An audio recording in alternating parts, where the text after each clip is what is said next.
All right. Renata Glass going to be taking first this game. Okay. Takes that one away. So you're going to have to take away one of that Varus or the Callista. So now the Callista's locked in, there is actually a chance that we see something like a Draven locked in. Cream, 3 games of Azir for his first games on top. Esports, such a devastating lead at level 1. Go back to what worked in game Knight back on the AD LeBlanc. Varus taken. All right. Soraka. Okay. A little bit difficult walking up to the Varus. Varus has anti-heal built into his kit, of course, with his E. So if he uses yes, that well, AoE anti-heal. Pinched by the side of top. Because think about it this way, right? Jin out. Vi and Udi are out. Taken away from Tien. Trying, you know, be success, but we'll see if they want to yes, do the Nidalee. Do the Nidalee, Jin. Do it. All right. All right. We've seen a little bit more Wukong at the professional level. A couple games in LCK so far. The Nidalee would have been not so great, I think. But it's Shun. Sometimes he just plays it anyway because it's one of his favorite champions. But it looks like right now, BLG are looking to get that Wukong and maybe another team fight ultimate on top of it. Now picture this. You're sat there as the Callista and Soraka rather, trying to play backline, trying to play these longer team fights. And then you have Blam, Cyclone on top of you. Blam, you're going to have the Slicing Maelstrom as well. Maybe the Renata ult then gets enough time to land death. Yes. That can come in here and really try and disrupt you here. But 369 really want to playing the Scion blind Kennen. Yeah, the thing though is that if this is an AD Kennen and he builds Bork, I guess you can't be an AD Kennen because then you'd have to play, if you're playing AD LeBlanc, it would be very problematic to have all AD, so it has to be AP. All right, fair enough. Has an incredible. I gotta go back to what's got me success in the past. Goes towards a carry instead. Individual agency has been the name of the game, especially in the early phases of it. Game 3, hitting the rift. Jumping in straight away, and again, you will not be seeing each other for a very long game. And BLG. Thought they were only gonna run AD LeBlanc with AP junglers. A fairly decent combination of I mean. plays even. Been going for the first strike on the cannon instead of something like the Airy. Airy is very but I think that's why you take the cannon early on, right? Most AP builds. What this means is that it is likely going to be still with the first strike as opposed to something like a lethal tempo or the likes of that. It is going to be an AP cannon. There is obviously this off chance. Yeah, the thing is that in a way this scenario forces Elk to go lethal tempo on hit Varus just because obviously how else do you kill the Scion otherwise, right? In game 1. And they're already calling Knight out and saying, yep, you're going to have to go to your distortion level 1 because we know you're going to go for the exact same play you did last time to try and wrap around that top side or that blue side jungle and get that damage onto Cream. So good adaptation here from Top Esports, again recognizing that the reason why they kind of lost that same play you did last time to try and wrap around that. Yeah, this is good. They're already calling Knight out and saying, yep, you're going to have to go to your distortion level 1 because we know you're going to why they kind of lost that game the last time so quickly. Good little adaptation considering how hard the snowball in game 1 came through. After that first kind of 2 minutes. So one thing which I was asking in champion select and loading into game was which version of the Varus are we going to see on hit or poke? Feels like the poke is better for laning phase and keeping the Callista down. It's the on hit though, looking for the extended trades just like that. Yeah, straight away Ignite goes down. Even after they have the ghost from Elk being popped. Well, in response to this, the cleanse has been used by Jackie Love, and this is just kind of how the lane goes. The Soraka doesn't really feel like a champion until level 2. That's when she's able to actually kind of get some trades off and use her health bar like a resource. Really well played there from Elk at level 1. Pops the ghost early, and right at the end of that trade gets a 2-person E, even though Jackie Love and Mako are split both sides of the turret. Kind of like a 7-10 split, using the bowling analogy on that one. Gets control for the early waves. Now, this isn't going to be an early dive from the looks of it. Shun is towards this bot side of the map, but really don't think the dive is likely, especially once you hit level 2, level 3, and the silence the field starts coming in from Soraka, which is exactly why Shun is not looking there. He's looking elsewhere, and he's going to be immediately spotted on vision. Yep, this is a big likely, especially for the early waves. Now, this isn't going to be an early dive. Interesting pathing. Like, he passed topside here. I guess he was concerned about a potential gank topside, but it forces an early recall. He gets a longsword. quickly, especially it comes out of the map. and the silence of the field starts coming in It is very annoying to get invaded by Wukong at level 3. He's a very strong duelist at that level. The biggest kind of example of what we had in LPL last year, where he who had vision of the enemy jungler generally did better. You can see already the Lee Sin moving straight away. Not on the turret yet. Not on the turret just yet. We'll get a fair bit of damage. A flash for flash, a handshake onto Mako, but he still kept his. But again, a support flash. Heal and flash blown for that. Is always worth it. There's also the supports as well, or supports heal as well. Tiana gonna walk into Shun. Shun doesn't have his clone just yet. No, but he does have himself back up of the on, but didn't realize that the rest of top Esports' bot lane could rotate as well. And straight away, we're seeing the aggression come in. Both teams looking for that power around that bot side like we've seen all series. It is about bot lane dominance. It has been ever since the World Championships, or partway through it. That has been the name of the game. I was very surprised that Shun went as aggressive as he did. There was no bailout there, by the way. That was a level 2 Renata, not level 3. Hadn't hit that level up just yet. See that Knight this time, not as able to walk forward with as much impunity, because of course he was down 200 HP at level 1 from Jakilov hovering around that, so not quite as easy early game prior to that. And this is hopefully the start of a more even game between the two of these teams. We've seen one stomp either way. Third one and decided it would only be fitting to see a bit more of a close affair. Maybe we can get some even team fights. The way they work it out in... Didn't have to get hit by that decimating smash, but sure, know what? It's not about, sometimes it's not about the damage, it's about sending a message. Congrats on number 2. Thank you, RTM349. I'm very tired. I'm very tired. The struggle is real. And the first strike, he's just going to stack gold. About to say, I've put my time in with first strike. You sat there, see him charging the key, and I'm like, I could auto him again for just a tiny bit more gold. He missed the ward. Misses the ward there. Does Tien right on calling that one out, which means that jungle information this time goes up towards BLG. They spot him heading into his own jungle.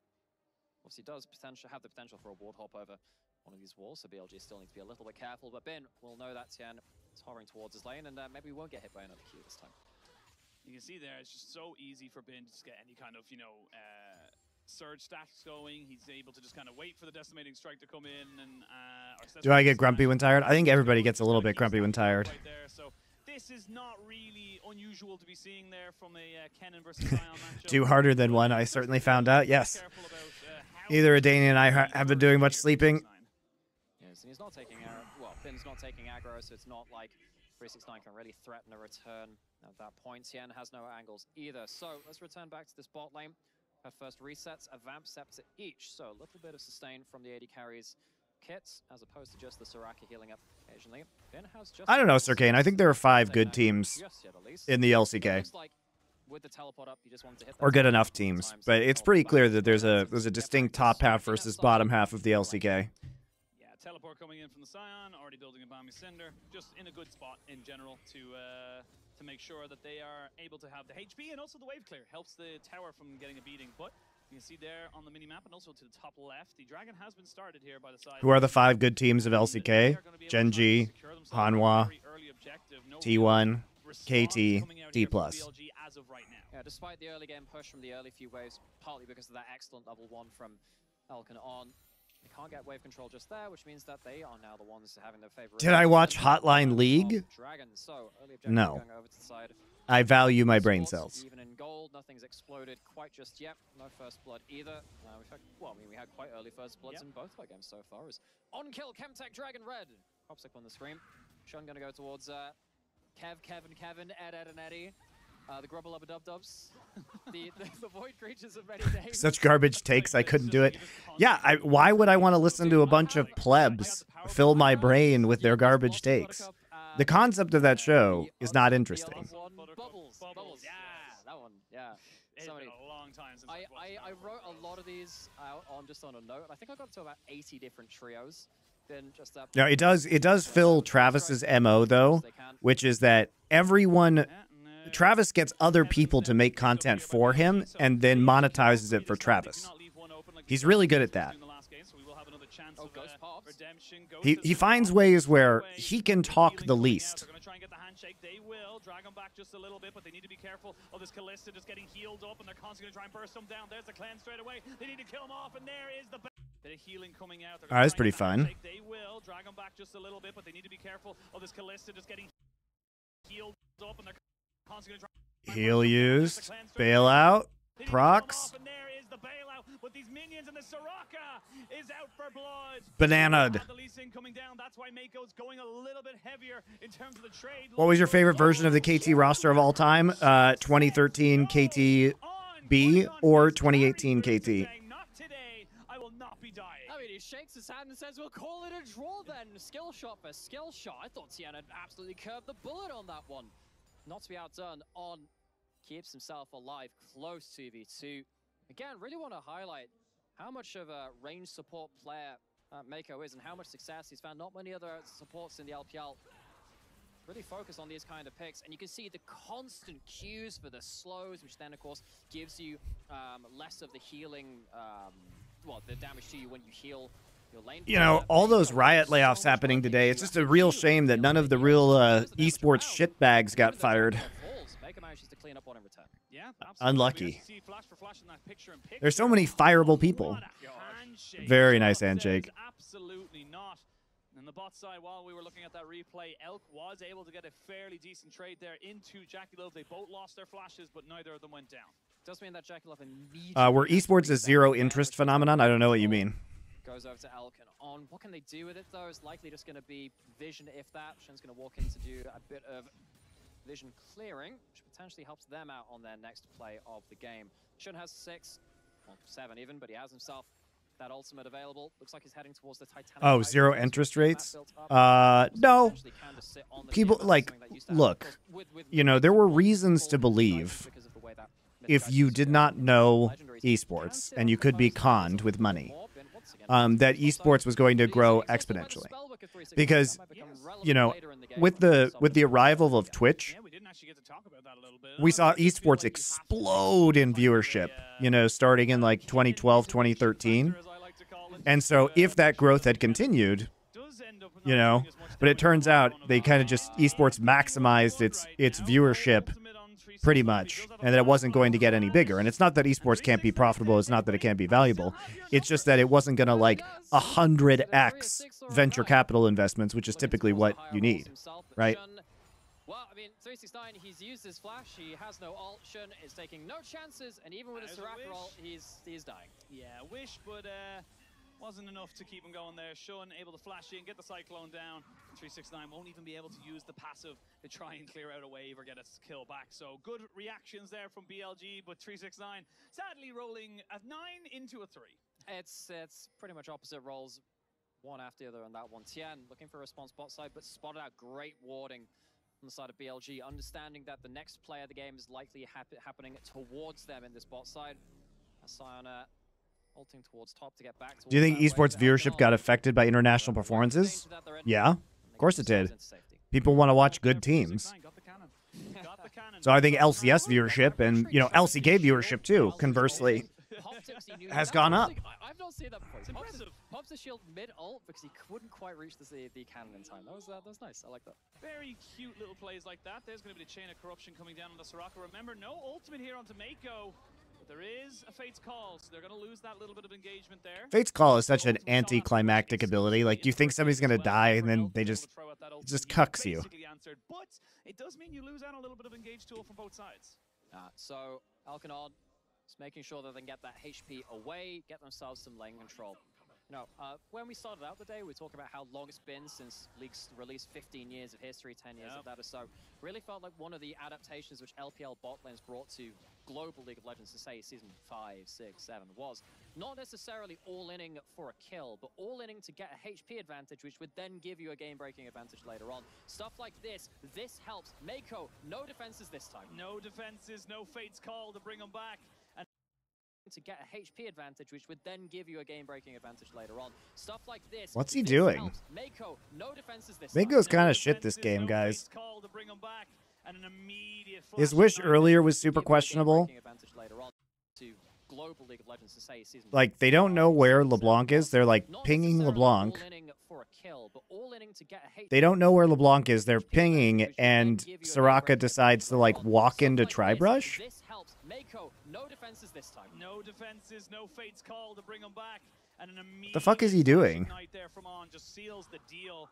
They will lose a couple of the Kevins, but they do not care because they are looking for the... He was good in the 2v2 before this, true, but some really bad map moments. Towards the later stages of the game. And see what rift we get after this one. Going to be some plates down either way. They still have 3 void grubs, which means that the on-hit damage on towers is nice. You need to get 5 to get the mini grubs coming out, the mites. 6 of them obviously doubles ups as well. Not going to be the case for this one. 369 now on bot lane defending duty. If you look at the item in his inventory, that's the Hollow Radiance. It's like an MR Sunfire Cape.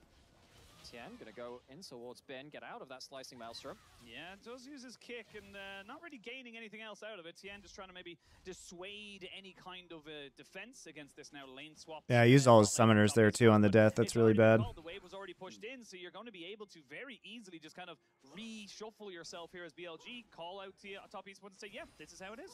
And it is Top Esports. They're the ones which initiated the lane swap. They get themselves that wave collected on bot side, and they get rid of that ult on top side. So I think this is a positive play from Top Esports. You can see that actually Alkanon doing a good job of forcing JackeyLove into the defensive position. Cannon? But now here's the callback. Yep, and you may have a wish, but you don't have a... Oh, why are we wasting abilities?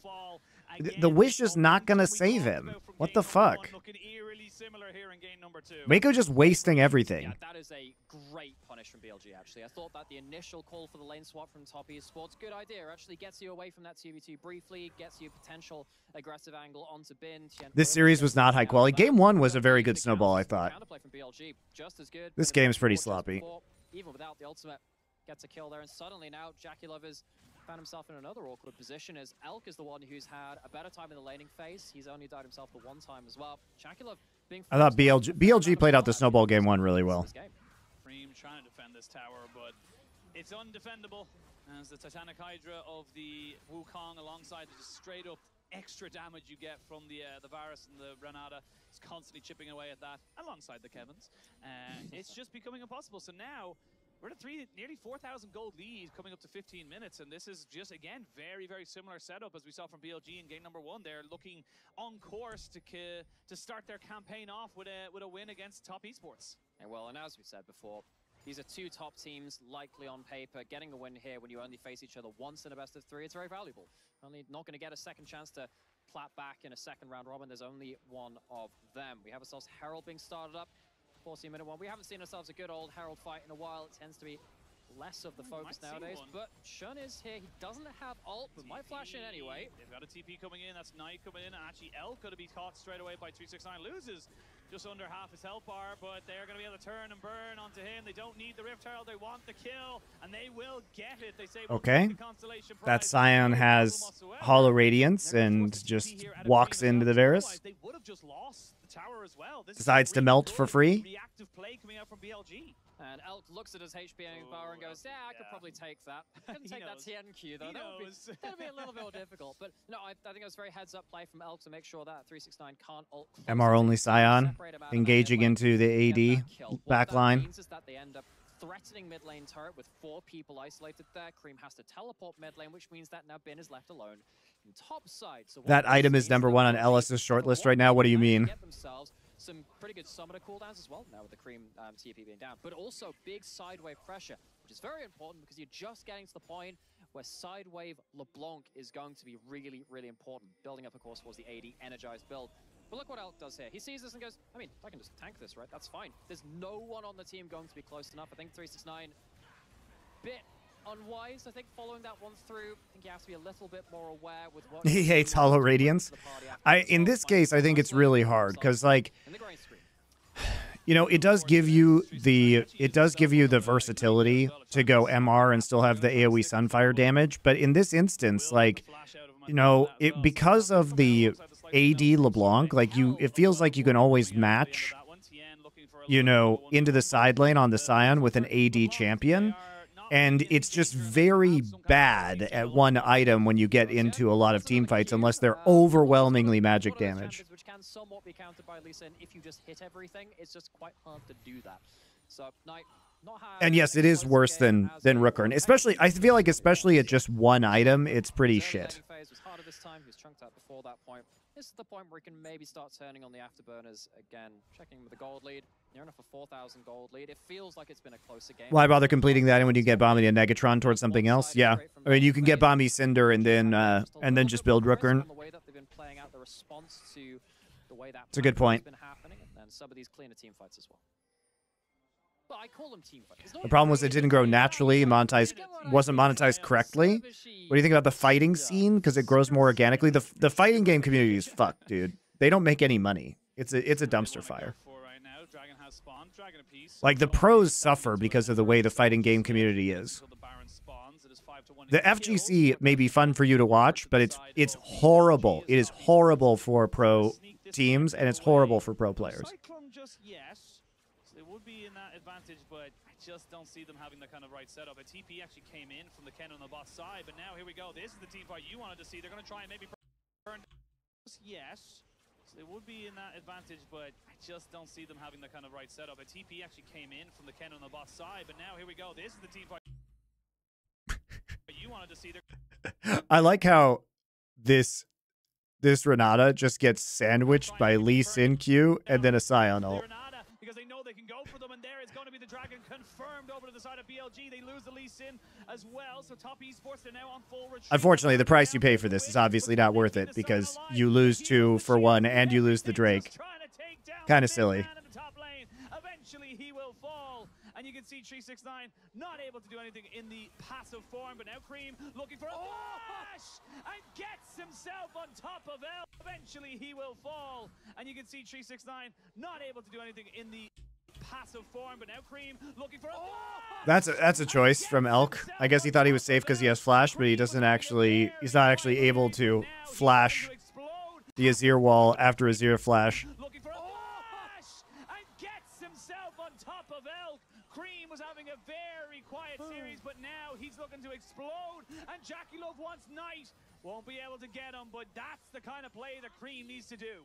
How many times are we going to see Fail flashed over the Azir ult. Azir in the mid lane, man. It has happened way too much in the last few months. See a counter teleport coming back in. It's another fight. It is another fight. Jackie Love trying to survive it, but he will go down. You can see Cream as well. So they should know that with Renata respawning because she died instantly and didn't have the opportunity to use ult, that if On walks up to this turret, they're going to get Renata ulted. Like, what did these guys think was going to happen right here? Too much in the last few months. See a counter teleport coming back in. It's another fight. It is another fight. Jackie Love trying to survive it, but he will go down. That's so bad from top. After doing the heroics in the last one, will fall. Double kill over tonight. You said he was a bit quiet. He is roaring into this game, and just as BLG thought they maybe, or maybe you thought BLG were going down, top Esports unfortunately stayed a bit too long. Night turns into daylight. The teleport comes in at just the right time. That's going to break. Top Esports looking a lot weaker than expected. Like, some of the stuff in Game 2 was fine, but they got rolled in Game 1 in this game. Is going to be really, really online. And top Esports, I mean, I think they've given it a pretty good shot in this game. They've been making big plays. It feels like they're okay, but BLG... Whatever happened to Rivington? He does VCT. He does Valorant stuff. Quick they are responding. Now, the problem was against the JDG... He's casting. Against there is that they were somehow even better at responding to the response. It was this huge mind game. It really felt like they got in their own heads a little bit about it, but now with one of those players which dealt them so many losses in Knight in the mid lane, joining this roster. BLG keeping some of that old identity, upgrading some fire in the individual mechanics as well. This team is looking scary. Very, very scary as well. And top Esports, they are finding opportunities to try and come back into it, but it does feel like... It's funny that nobody in this community follows Valorant. Is it? Valorant's a terrible game. You guys just have taste. You guys realize that watching Counter-Strike is a million times better than watching Valorant. Absolutely obliterated. Notice that the Soraka ult doesn't come no, not really. But you notice that the Soraka ult. Why watch Weeb Counter-Strike when you can just watch regular Counter-Strike? Cream and Jackie Love a little later tries to save 369 with it. It's just the fight's over at this point, folks. Go home. And yeah, Riv wanted to go back to FPS. You know, I talked to him. I talked to him, and I don't blame him. Actually, Cream using the illegal tech. He did something illegal, guys. Got the Herald charging into mid lane. Turret's dead. Are we going to get ourselves another? Cream cannot go into the Herald. That's illegal. That's illegal. Illegal. Illegal.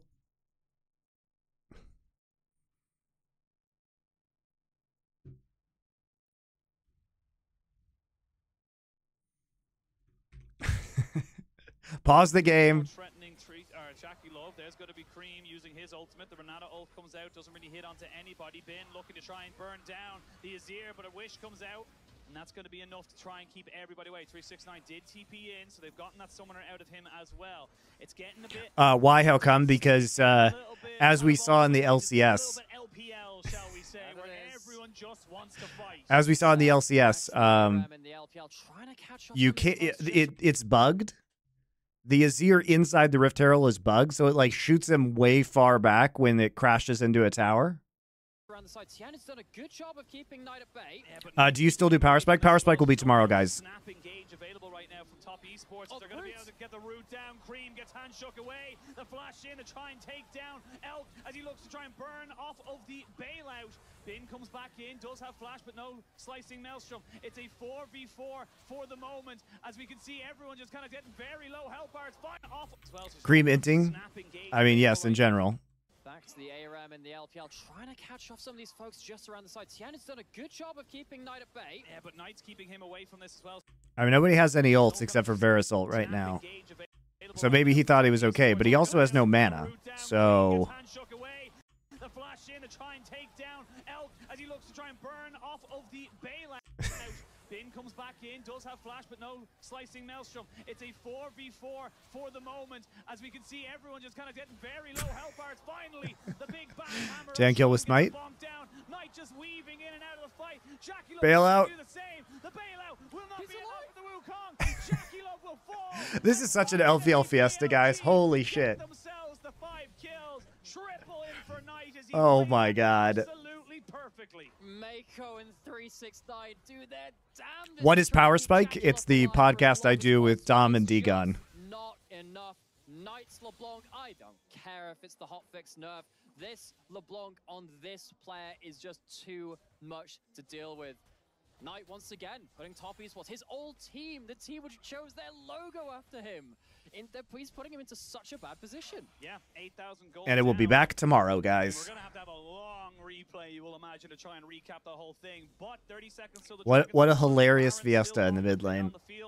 And let's have a look at this one here, because again, it's all over the place. And you'll know so no mana on the Azir. most of this fight. I mean, They think they can go TN, W's in, then he flash kicks into the Azir turret, Q2 in, eventually dies. There's some good defensive flashes. I think top Esports, honestly, from this position, Knight's still on the flank. Job of buying time and space. They just don't have the extended mobility. Once the second round of cooldowns come up, Heal on to Jackie Love. You don't have another round of flashes. They are once every 5 minutes. You're only going to get to use them once there's fight. It eventually works out in BLG's favor. And somehow, some way, they problem solve their way around this extended ARM from the mid lane. 5-0 and 2 here for Knight, already building up towards his third item as we hit 22.5 minutes. And this is when Baron started to become a real big threat. You've got a Varus, you've got a Wukong as well alongside the LeBlanc. Like your Baron damage is disgusting, but they don't need it right now. They don't need to force that position because they can actually just threaten it and then pick up. Is there a champion I wish could be played in pro play? I like watching Volibear in pro play because of the tower dives. So I want Volibear to come back. That'd be fun. Knight flashes. Redemption. Keep him alive. He will not have the distortion just yet. Finally does get it, but Cream shuts him down. What else can you do? Oh my god, this one is a fiesta, guys. Holy shit. Yeah, Knight doesn't have enough mobility to get out of that situation. Tian's behind enemy lines. If they get one more pick, it could have been so big for them. But if he dies here, this is just so awful for them. They know that he was there. They knew exactly where he tried to be. And Tien, he went for a play, and he will be punished for his honestly, just for trying. This is just so. What is literally what is everybody doing in this game? That situation. Tian's behind enemy lines. If they get one more pick, it could have been so big for them. But if he dies here, this is just so awful for them. They know that he was there. They knew out of that situation. Team shuts him down. What else can you do, top Esports? You've got 40. How do they know he was there? Waves are just not really in a good position to push. Oh, they saw the ward. They saw him on the ward walking to the brush. Situation. Tien's behind enemy lines. They know he's there. They get one more pick, it could have been so big for them. But if he dies here, this is just so awful for them. They know that he was there. They knew exactly where he tried to be. And Tien, he went for a play, and he will be punished for his honestly, just for trying to be a good teammate. He wanted to try and find the angle, but now Top Esports, they recognize they have an angle. Just all off by himself, of course. You know, did they have a power play? Of course they did. Could they have at least forced a LeBlanc TP by starting at Baron? Of course they could have. They have an angle in the mid lane. It's back and forth. It's push and pull. It is just breakneck speed between these two teams. They know how important this first series is. Oh, man. Tien overplays. Twitch notifications are garbage. 2 hours late. Yeah. You know, really, I should use my Discord server to use these notifications, but I haven't set that up yet. Have a nice flight, Nymera. They can. This Baron's not going down quickly. They didn't have Elk on it immediately, and they're still looking for it. It's only at half HP. Now Cream knows that this is going on. They put down a little bit of vision. They know this is happening. They need the Kalista to get in here and try and just put down some work, but they can't contest it like you say. They'll throw Cream in to see if they can go for a Hail Mary, but nothing will be done. Knight still hovering off to the side just to see if there's any stragglers, but a Baron goes the way of BLG, and again, they are still very much in the ascendancy in this game. About halfway through that play, my eyes flicked over to 369 Summers just to see if he had the spellbook smite and was looking for an absolute miracle smite on that Baron, but not to be the case. Felt like Top Esports had themselves a great window with that pickoff onto Knight, his first death of this game. But one thing leads to another. They are absolutely in much worse place now. Baron's down, gold further down into the deficit as well. Extra items being hit by BLG. You can see that this Varus, who's been doing an awful lot of damage throughout most of this game, has got himself up to 2 items with that Terminus involved. And heck, Bin's got himself a 10-stack Magi. So that'll be extra movement speed between that and then also the Storm Surge as well. Lots there. And Knight is toying with Cream towards top lane. He's toying with him, but Cream's not coming out of this, you know, feeling bad, I think. I think that's a fair way to put it. But I think Knight as well, just knowing the limits of this champion so well. The Lich Bane being picked up for Cream does give them that advantage in that. But also the Storm Razor for Knight means that those first auto attacks, they just hurt so much. They do. And also with the Storm Razor, it speeds you up when they hit as well now. So between Fleet Footwork speeding you up and then also the Storm Razor speeding you and the Cyclo Sword slowing you down, the move speed differential is so hard to play around. Now BLG, they're pushing quite far forward. Maybe over. He's gonna play around the Cloud Soul. I mean, Cloud Soul on the fucking Wukong and Kennen is absolute nightmare. Relatively low-range composition. You can't really just kind of take these towers. It takes multiple waves. You will get this tier 2, but whether or not they break open the base, whether or not get more than just the one, that's kind of the next question. I think that's why it was so important to focus in. Do I think Knight is better than Rookie? I mean, it depends on the year. We'll see how Rookie and Knight do this year. I think historically Knight, or like Rookie, has been a better player all time than Knight has been. Behind BLG in the river, maybe they can use it. This is the problem. What do you do in these side lanes, man? I mean, you do that, you turn and burn, because that's going to be a little bit of damage back on top of it, and the wait for the team to come back in. You do have a teleport here for 369, but you can see already, when they're not able to get that turret, it becomes very difficult for BLG. They are in a good position, but they are not out of the woods just yet. Good handshake on the Cream. He has to ult, he has to flash. Does he have an ultimate? He does have a Sonya's to try and keep this one going, and Ben sees the go sign, but he's already overextended. He's trying to kill off somebody if he possibly can. Knight goes back in. Tien? Oh, the Lee syndrome, dude. That could just be it. That could be the series. The Lee syndrome. Oh my god. In their first series of the year, they're going to meet themselves a defeat to, on paper, not even needed to get the Cloud Soul. BLG looking to take the series 2-1. BLG, they had a fantastic game 1.